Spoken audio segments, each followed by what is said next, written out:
আল্লাহ বলেছেন ফাইন্না মাল উসরি ইউসরা, কষ্টের পরেই আছে সুখ। কষ্টের পরেই আছে সুখ। আমাদের জীবনে সুখ বেশি, কষ্ট কম।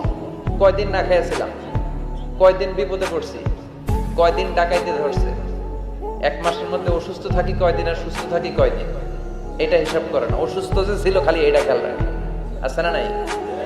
তার মানে ইন্না মাল উসরি ইউসরা, দুঃখের পরে আছে সুখ, মোটিভেশন, প্রাণটা আবার উদ্বেলিত হয়ে ওঠে। তাই তো আসলে তো দুঃখের পরে সুখ। এজন্য কষ্ট যখন পাবেন, অসুস্থ যখন হবেন, ওইখানেও আনন্দ করবেন, কারণ সামনে আরাম আসতেছে। সুবহানাল্লাহ পড়েন।